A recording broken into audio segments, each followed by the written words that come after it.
Viajar exige pesquisa, né? Ver o que vale a pena fazer, aprender algumas palavras, mas depois é uma maravilha, a gente percebe que o esforço valeu a pena. Dar os primeiros passos no mercado financeiro é como visitar um outro país que você não fala a língua. Precisa saber algumas cositas e escolher com sabedoria onde colocar o seu dinheiro. Nesse vídeo, eu vou te ajudar a entender alguns termos financeiros e métricas de análise para você ficar cada vez mais fluente no mundo das finanças.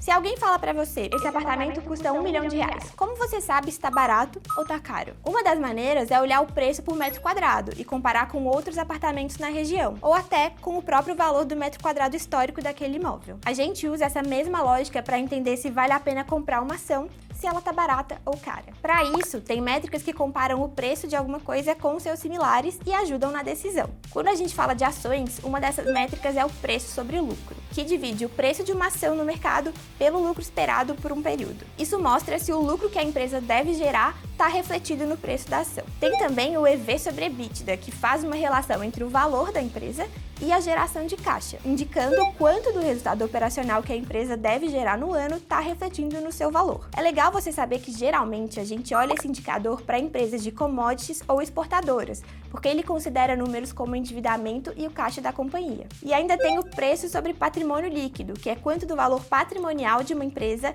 reflete no preço da ação, ou seja, o valor dos ativos, imóveis, máquinas, estoques, dinheiro, menos os passivos, as dívidas. Outro conceito é o lucro por ação, que é o lucro líquido da empresa dividido pelo número de ações que ela tem no mercado. Quanto mais alto o lucro por ação da empresa, mais rentável ela é. Mas comparar o lucro por ação de várias empresas pode não significar muita coisa para quem é investidor, já que você não tem acesso direto a esse lucro. O ideal é comparar o LPA com o preço da ação, no preço sobre o lucro, por exemplo, porque dá uma ideia de quanto o investidor paga pela empresa em relação ao lucro que ela gera. Vamos supor que você comprou aquele apartamento de R$1 milhão lá do começo porque o preço por metro quadrado estava valendo a pena. Você pagou R$1 milhão e depois de um tempo vendeu esse imóvel por R$1.250.000. O seu lucro aqui vai ser de R$250 mil, ou seja, 25% do valor investido. O próximo termo é o ROIC, retorno sobre o capital investido. Funciona do mesmo jeito, mas as operações são bem complexas e o capital é investido por mais de um acionista ou até mesmo por terceiros. Quanto mais alto o ROIC, mais a empresa consegue rentabilizar a sua operação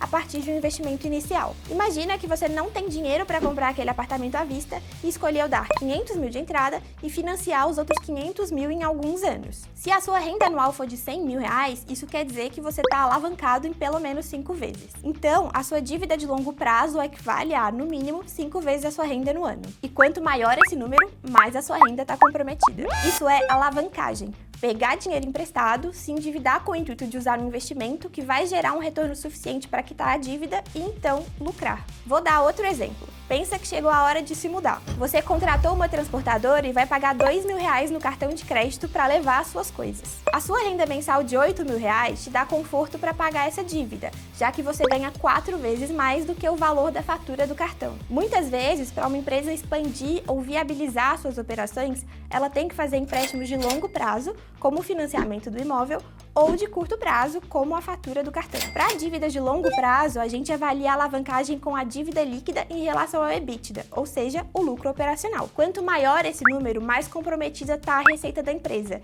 e maior a chance dela se enrolar para pagar. O ideal é comparar sempre companhias do mesmo setor. Geralmente, se uma alavancagem for maior que 2, já pode ser um ponto de atenção. Já a liquidez corrente fala sobre a capacidade de pagamento das dívidas de curto prazo. Assim como o seu salário no exemplo é 4 vezes maior que o valor da fatura, quanto maior a liquidez corrente de uma empresa, mais capacidade ela tem de pagar os compromissos de curto prazo. E tudo isso diz muito sobre a saúde financeira da empresa. Mas então, como decidir? Calma, que aqui na Rico você pode ter ajuda nisso. Como analista de ações, eu analiso as empresas, entendo a fundo como funciona o negócio, como anda a saúde financeira e quais são as expectativas para o futuro. A partir daí, construímos a nossa visão e divulgamos em relatórios públicos. No final, sempre tem uma recomendação, que é um resumo das expectativas para a ação e geralmente são 3 diferentes. A compra, que indica que a visão do analista é positiva com potencial de valorização. A neutra, em que a visão do analista é neutra em relação aos pares e ao mercado, com baixo ou nenhum potencial de valorização. e indicação de manter posição no papel, e a venda, que aponta que a visão do analista é negativa, sem expectativa de valorização. Inclusive, é comum ver um preço-alvo nessas recomendações, que é o preço projetado para o final do período indicado no relatório. Isso envolve variáveis do cenário macroeconômico e da própria companhia, revelando a expectativa para o preço justo da ação. Já o potencial de valorização mostra em percentual o quanto o preço atual mexeria para chegar no preço-alvo. Depois de escolher as ações, você tem que decidir o quanto vai colocar em cada uma. Para te ajudar nisso, dá para seguir as carteiras recomendadas.